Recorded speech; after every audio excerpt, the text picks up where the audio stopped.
ज्ञानेश्वरी नेतृनाथ ज्ञानेश्वर सोपान आणि मुक्ता ही भावंडे पैठणला मुक्कामी असताना त्यांनी धर्मशास्त्राचा सखोल अभ्यास केला। ते पैठणला धर्माने त्यांना स्वीकारावे मंजीची परवानगी द्यावी म्हणून आता ते ह्यांच्या पलीकडे गेले होते। त्यांनी स्वतः धर्मांचे ज्ञान प्राप्त केले। त्यांच्या ही गोष्ट लक्षात आली होती की देवधर्म त्यांच्या काळात एका साच्यात मानला गेला होता। संस्कृत ग्रंथामध्ये लिहिलेले तत्वज्ञान फक्त पंडितांना वाचता येत असे। माणसाच्या चांगल्या जीवनासाठी उपयुक्त असलेला हा अमूल्य ठेवा असा बंदिस्त होता। सामान्य लोकांना ते कळतही नसे आणि पंडित लोक जे सांगतील तेच खरं मानून भोळे लोक ते म्हणतील तसं जगत असत। या भावंडांनी लोकांना उपदेश द्यायला सुरू केले। सर्वांमध्ये ईश्वर आहे, ईश्वरांसाठी सर्व सारखे आहेत, सर्वांनी मिळून मिसळून राहावे, कर्मकांडे करत राहण्यापेक्षा देवाची मनापासून भक्ती करावी, भक्तीच्या मार्गाने सर्वांची उन्नती होऊ शकते असा संदेश ते लोकांना देत असत। विचार ते अभंग या आणि ओवी या काव्याच्या प्रकारातून व्यक्त करत असत। पैठणहून ते बाहेर निघाले आणि आळंदीतून दिशेने निघाले असता त्यांची कीर्ती ठिकठिकाणी पसरत होती। त्यांना श्रद्धाळू लोक येऊन भेटत असत। वाटेत त्यांना निवसा गाव लागले। निवसा गावातल्या लोकांनी त्यांचे आपुलकीने स्वागत केले, फार प्रेमाने वागवले। एवढी ममता त्यांच्या वाटेला कधीच आली नव्हती। त्यांनी निवसा गावात बरेच दिवस मुक्काम केला। तिथे त्यांच्या कृपेने एका भक्ताला दुसरं आयुष्य मिळालं होतं। ते खरं तर मृत्यू पावले होते।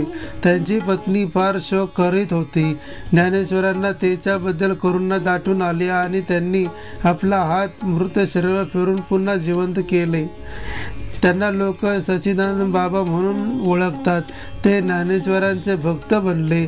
इथे मुक्कामाला असताना निवृत्तीनाथांनी ज्ञानेश्वरांनी आपल्या प्रतिभेचा उपयोग करून गीतेचे तत्वज्ञान लोकांना सहज समजेल असे लिहावे असे सुचवले। आपल्या गुरुची आज्ञा ज्ञानेश्वरांना शिरसावत होती।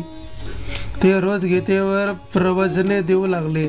आपल्या काव्य लोकांना सहज समजावं आणि गीतेचा उपदेश त्यांना आयुष्यात आचरणात आणता यावा यासाठी त्यांनी मुद्दामून ते मराठीत लिहिलं।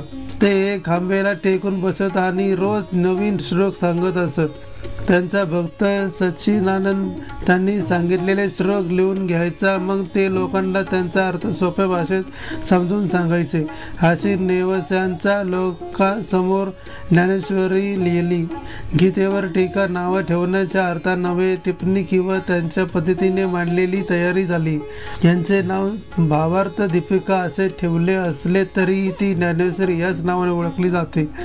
ज्ञानेश्वरी या अनेक अर्थाने मैलाचा दगड ठरला आणि ती मराठीमध्ये लिहिल्या गेलेल्या आणि आज उपलब्ध असलेल्या सर्वात जुन्या साहित्यापैकी एक आहे। बुद्ध आणि महावीरानंतर लोकांपर्यंत ज्ञान पोचवावे म्हणून संस्कृतऐवजी त्या भाषेत मिळावे म्हणून मोठ्या कालखंडानंतर केलेला हा प्रयत्न होता। त्यांच्यापासून प्रेरणा घेत पुढे अनेक संतांनी विविध भाषेत लोकांसाठी साहित्य निर्मिती केली। ज्ञान आणि तत्वज्ञान यामध्ये असलेली पंडितांची मुख्य दारे त्यांनी मोडून काढली।